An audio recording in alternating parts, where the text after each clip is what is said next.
Assalamualaikum warahmatullahi wabarakatuh. Selamat datang kembali teman-teman di channel Manusia Setengah G Kuadrat. Saya belum clear ya, saya clear dulu. Nah, jadi di sini kita akan kembali membahas seri Python, dan Python di sini adalah Python yang basic, bukan yang metode atau yang advance gitu ya. Nah, kenapa kita bahas yang ini? Karena memang dalam berbagai pemodelan matematika, statistika, dan apa ya, machine learning atau apapun itulah, itu membutuhkan yang namanya numbers di sini ya. Kita akan membahas Python numbers dan juga boolean. Boolean itu ya true false. Kadang kita akan menggunakan yang namanya logika if else. Nah, if else itu juga menggunakan sifat-sifat dari boolean. Selain itu, kita juga nanti akan membahas sebuah operator, baik itu operator aritmatik, operator assignment, dan sebagainya. Nanti kita bahas lah. Nah, yang pertama kita bahas tentu number-nya dulu. Number sendiri itu bisa bermacam-macam. Salah satunya adalah integer atau bilangan bulat. Kita tahu ya, kalau bilangan bulat itu tidak ada desimal.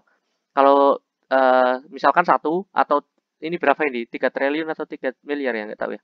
Jadi ketika dia nilainya banyak atau negatifnya tinggi atau negatifnya rendah atau ininya berapapun lah diginya, yang penting dia tidak mengandung desimal, maka dia akan termasuk dalam kategori integer kalau tidak ada titiknya, kayak gitu.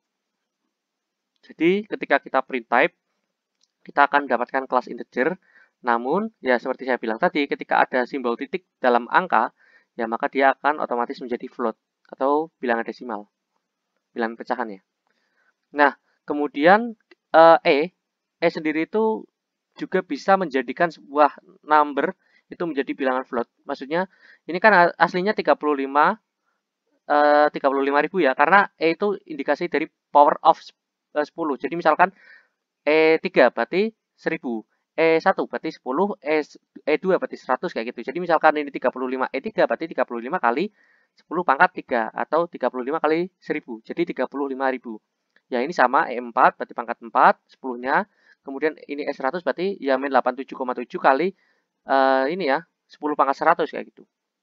Nah, karena ini hasilnya 35 itu integer tapi ada E-nya menjadi float kayak gitu, menjadi desimal. Kalau ini kan sudah memang desimal ya dari awal gitu.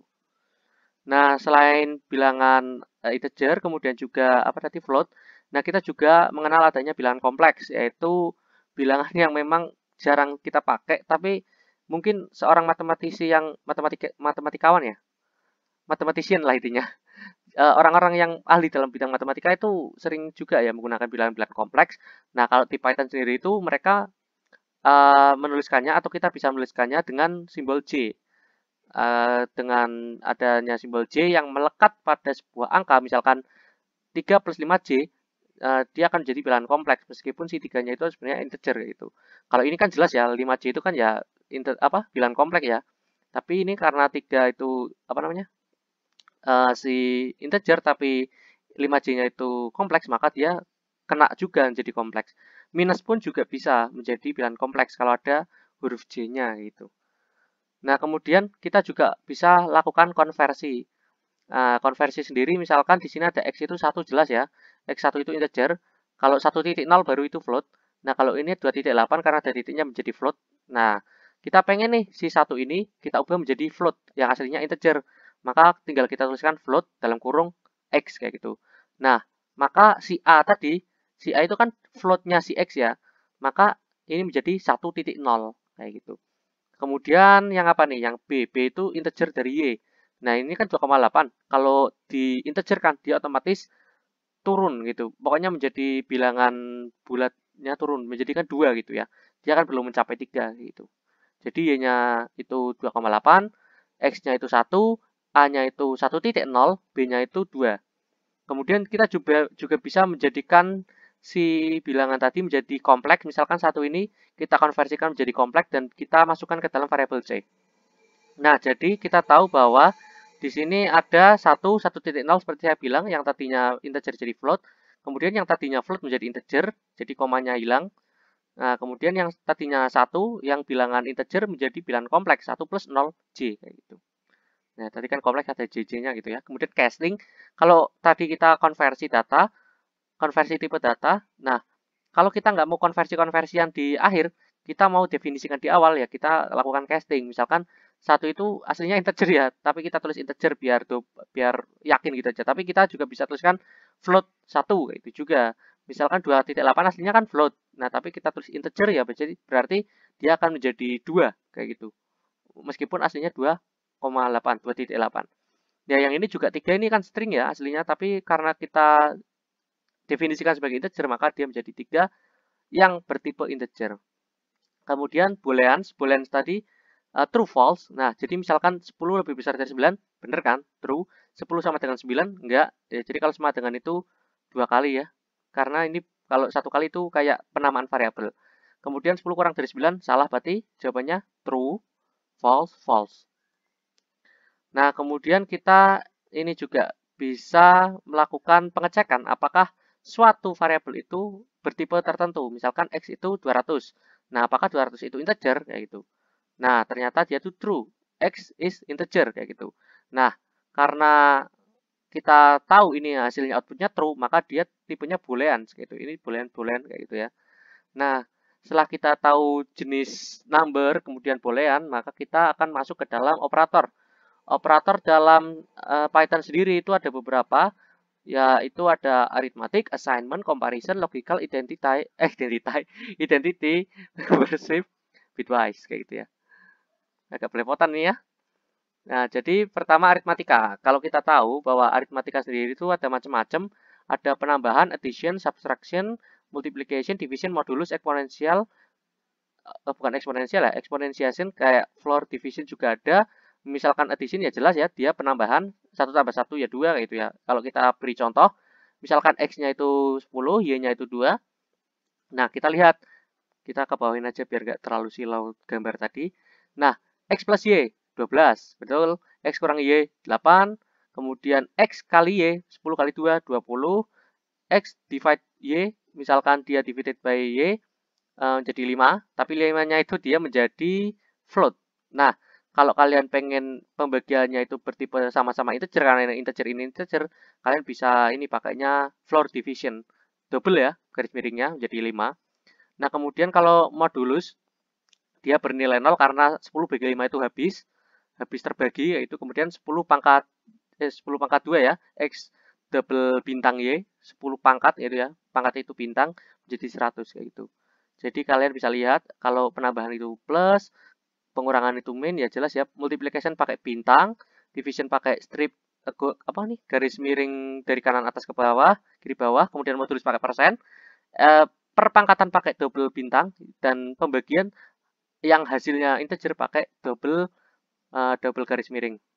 Nah, kemudian kita juga tahu operator bitwise. Nah, operator bitwise sendiri itu ada AND, OR, SOR, NOT, zero left shift, dan sign right shift. Jadi agak belepotan ini saya tadi bilang ini. Jadi di sini ada AND ya. Kita lihat dulu deh apa ini. Oh, misalkan ini kita punya angka 10. 10 itu dalam biner atau ini ya, bit-bit kayak gitu ya. Dia itu masuk ini, nilainya itu 0000, 10, 10. Kenapa demikian? Karena kita pakainya perpangkatan dari 2. Misalkan ini paling kanan sendiri itu adalah 2 pangkat 0. Ini 2 pangkat 1, ini 2 pangkat 2, ini 2 pangkat 3, 2 pangkat 4, 2 pangkat 5, dan seterusnya ke kiri. Nah, ini sendiri kan 10 ya. Nah, berarti kan 2 pangkat 0, 1. Nah, tapi di sini 0, berarti dia sini nilai 1 nggak terpakai. Kemudian 2 pangkat 1, 2. Dia ada simbol 1, berarti 2 terpakai ya. Kita simpan angka 2. Kemudian 2 pangkat 2, 4.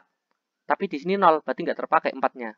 Berarti kita hilangkan. Kemudian 2 pangkat 3 itu 8. Nah, tapi di sini terpakai, berarti 8 di keep. Tadi kita udah nge-keep 2, kemudian ini nge-keep 8. 8 tambah 2 menjadi 10. Nah, cara bacanya gitu. Kalau yang 4 sama, ini kan 2 pangkat 0, 1 ya hasilnya tapi nggak dipakai. 2 pangkat 1 hasilnya 2, tapi nggak dipakai. Nah, ini 2 pangkat 2, berarti ya 2 pangkat 2, 4, dan dia dipakai. Jadi nilainya 4. Nah, kayak gitu. Nah, jadi operator bitwise itu misalkan A dan B. Kita tahu ya, A itu 1, 0, 1, 0, karena dia nilainya 10. Ini ya, 1, 0, 1, 0. Yang kiri kan kosong semua gitu ya. Kemudian di sini ada 0, 1, 0, 0 untuk nilai 4. Yang tadi kita bilang di sini. 0, 1, 0, 0. Nah, ini 4. Nah, jadi karena operasi AND, maka ketika sama-sama 1 itu menjadi 1. Ini kan 0, ini 0. Nah, jadi 0 ketemu 0, 0. 1 ketemu 0, 0. 0 ketemu 1, 0. 1 ketemu 0, 0. Nah, kalau kalian bingung kenapa demikian, ya karena ini adalah logika matematika. Kalian bisa searching aja sih di internet logika matematika kayak gitu ya. Jadi, ketika operator AND itu akan bernilai 1 ketika yang satunya itu 1, yang satunya juga 1 kayak gitu. Nah, kemudian hasilnya kan 0 semua nih. Jadi, kalau desimal berarti 0 kayak gitu. Kemudian operator OR. Nah, kalau operator OR itu jika salah satu sisi aja ada nilai 1, maka dia akan bernilai 1. Nah, ini kan nilai dari 10 tadi ya. Ini nilai dari 4, kita ingat-ingat. Nah, jadi 0 ketemu 0, 0. Karena nggak ada satunya. Kemudian 1 ketemu 0 menjadi 1 karena di sini ada 1. Kemudian 0 ketemu 1 menjadi 1 karena di sini ada 1. Kemudian 1 ketemu 0 menjadi 1 karena di sini ada 1. Menjadi 1, 1, 1, 0.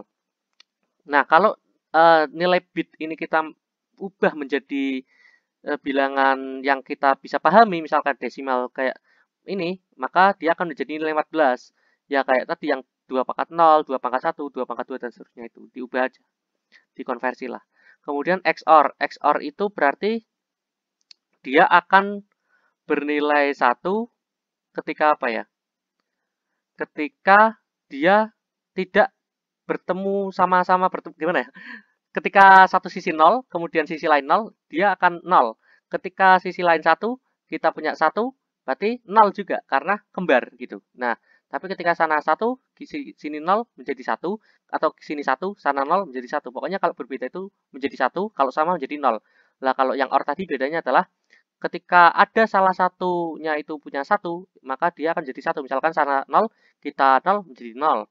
Sana 1, kita 0 menjadi 1. Kita 1, sana 0 menjadi 1. Sana 1, kita 1 menjadi 1. Itu bedanya dengan XOR.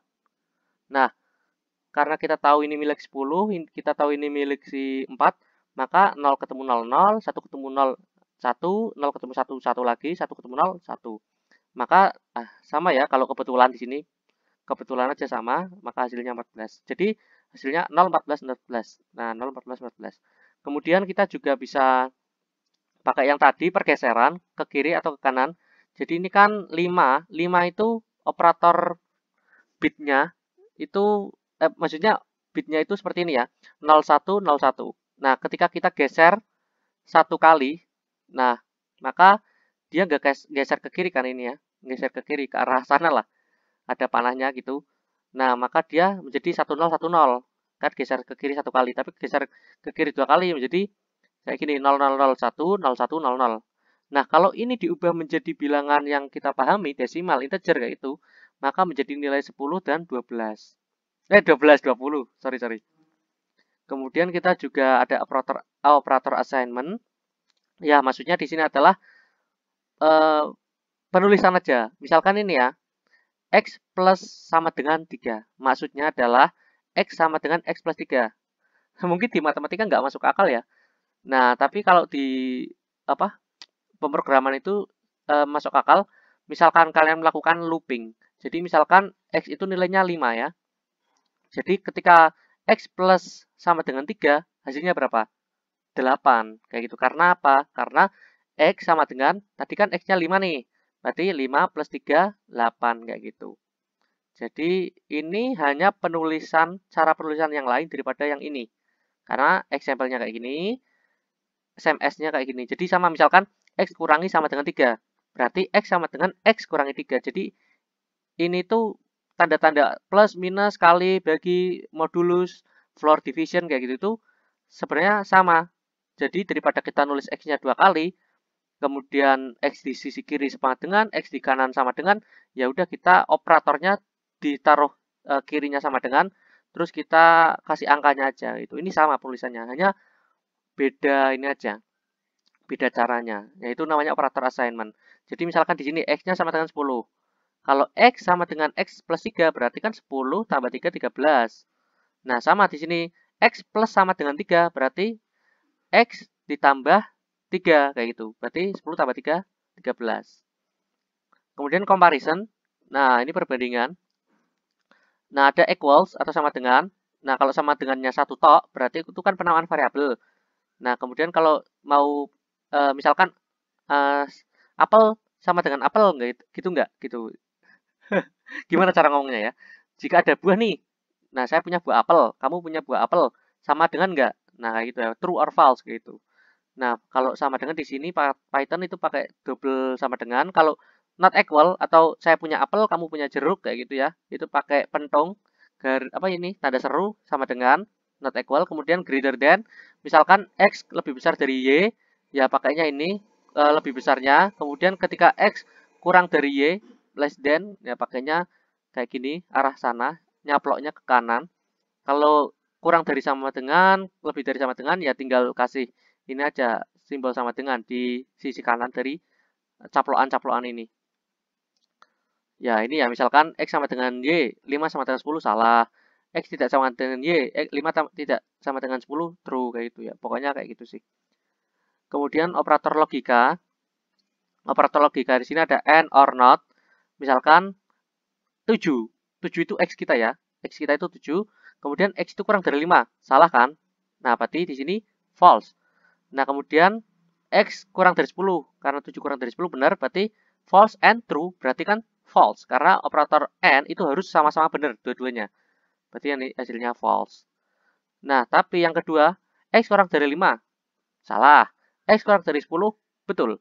Karena false or true, karena or, berarti jika salah satu benar aja, ya udah berarti true. Kayak gitu. Kalau not ya kebalikannya ini. Karena ini ya, X kurang dari 5 and X kurang dari 10. X kurang dari 5 dan X kurang dari 10. Sama kan? Karena ini false, ya kebalikannya true. Gitu aja. Kemudian identity operator. Nah, identity operator itu is dan is not. Misalkan ya, ini yang pertama, apel dan pisang. Yang kedua, Y-nya itu sama apel dan pisang. Tapi Z itu sama dengan X. Berarti Z itu apel dan pisang kan? Sama aja kan? Nah, apakah X is Z dan apakah X is Y? Ternyata X is Z true. Tapi X is Y false. Padahal kan X sama dengan Y itu sama ya. Nah, kenapa false? Karena dia tidak definisikan dengan cara seperti ini. Z sama dengan X. Karena kita tuliskan Z sama dengan X, maka hasilnya true.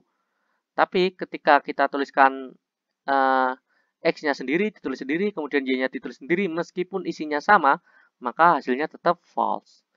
Tapi kalau kalian printnya X double sama dengan Y, berarti kan kita melihatnya kesamaan dari isi. Karena ini apel dan banana, maka hasilnya true. Tapi kalau pakai is, hasilnya akan false karena meskipun sama, tapi dia tidak didefinisikan dengan seperti ini, kayak gitu. Satunya lagi ya sama untuk is not, itu kebalikannya si is. Ya x dan y itu x dan z itu kan sama aslinya ya karena didefinisikan seperti ini. Karena is not z berarti false, tapi x is not y benar, true karena memang dia didefinisikan sendiri-sendiri. Kemudian yang terakhir membership operators. Nah, ini ada in dan out in. Nah, banana in X itu true karena ada pisang di dalam variabel X. Tapi pineapple not in X juga true karena pineapple tidak ada di ini. Ketika kalian tuliskan pineapple in X, bukan not in ya, in X, berarti false. Kayak gitu. Jadi, apakah ada sebuah data ini di dalam variabel yang kita ingin cari tahu kayak gitu. Pakai in dan not in. Oke, mungkin cukup sekian. Semoga bisa dipahami dan bermanfaat. See you next time. Bye-bye. Assalamualaikum.